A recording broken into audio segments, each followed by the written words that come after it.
What if I told you that you could go to a nursing job fair and actually leave with a job offer? You can get hired right on the spot.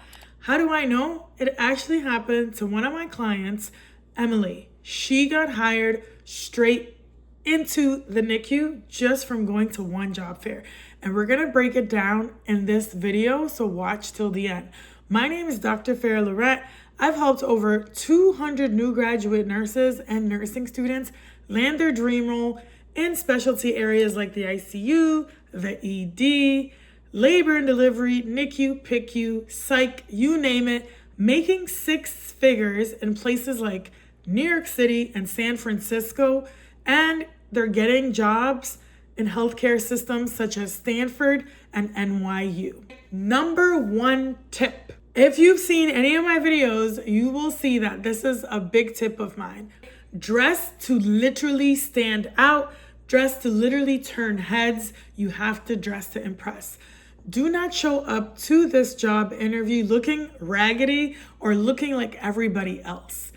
Most of these job fairs will have at least 100 to potentially 300 or more candidates that are going after the same jobs. So you literally have to physically stand out.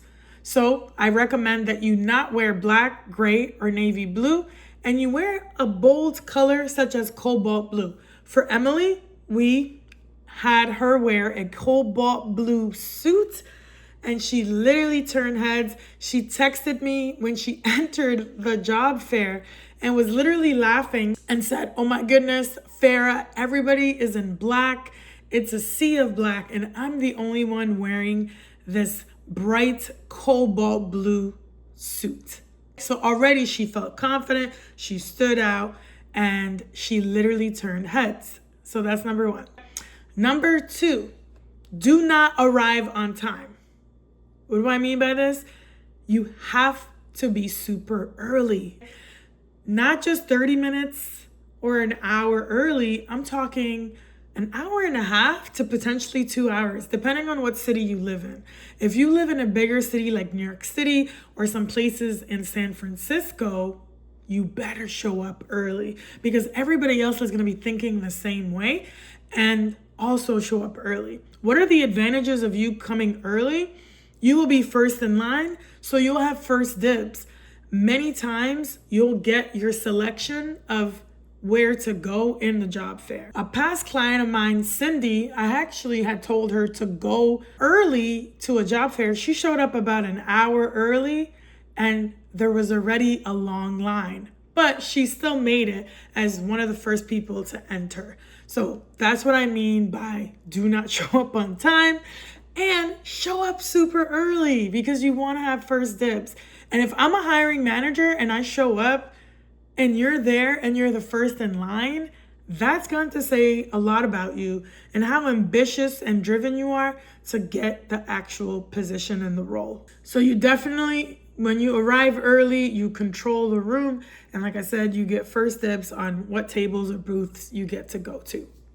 Number three, treat this job fair like it is your ultimate job interview.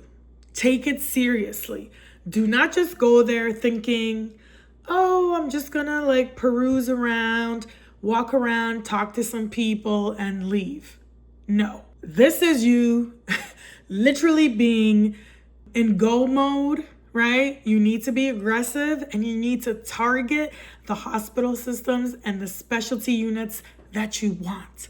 Do not play around and take this seriously and be prepared for that interview because it's going to show if you arrive ready and ready to go. So remember, the time is condensed.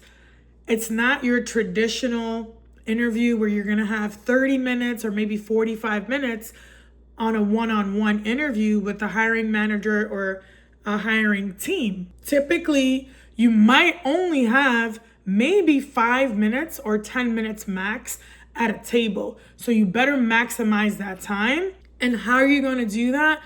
When you introduce yourself, you better have your interview pitch ready to go.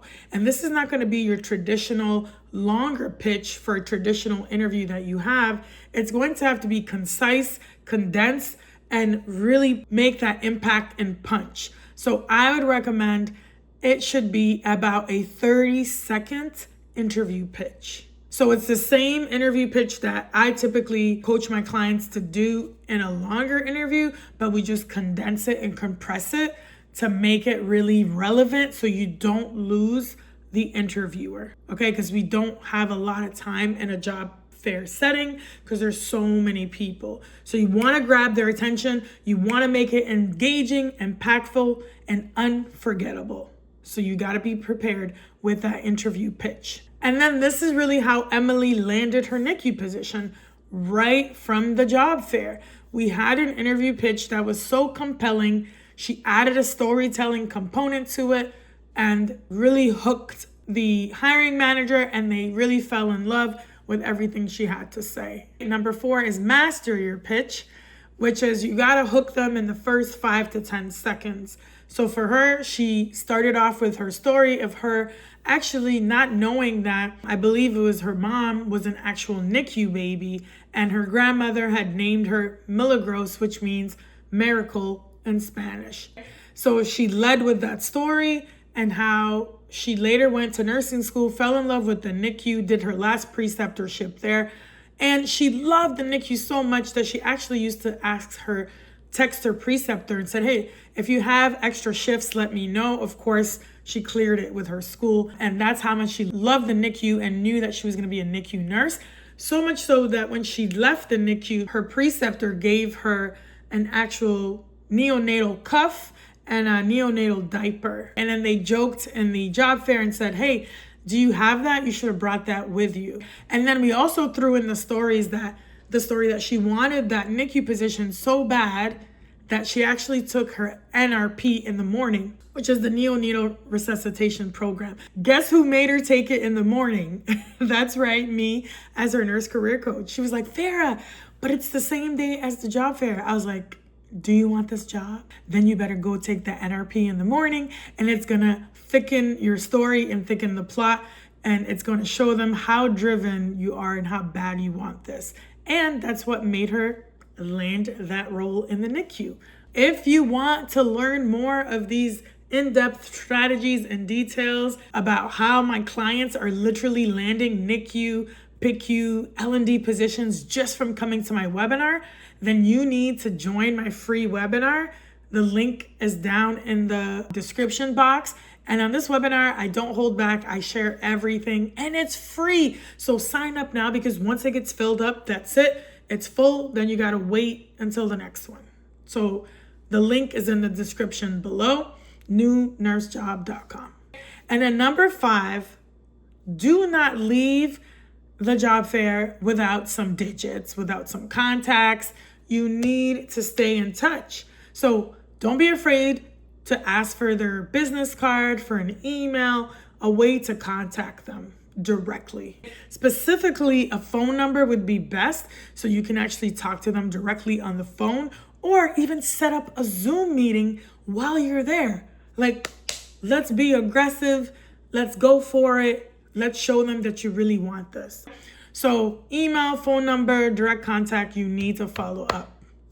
Number 6, bring a brag folder and give it to them. What do I mean by that? My clients know that when they go to interviews or job fairs, they have a brag folder. It's literally a portfolio of all of their recommendation letters, their certifications, all their things that are going to make them stand out to bring as a brag folder. And you're going to give it and hand it to the hiring manager, because it shows not only are you organized, you're prepared, you'll have your resume, cover letter in there, and it works because most people don't do it. They don't take the time to organize something like this that is going to be memorable so that they have something to hold on to.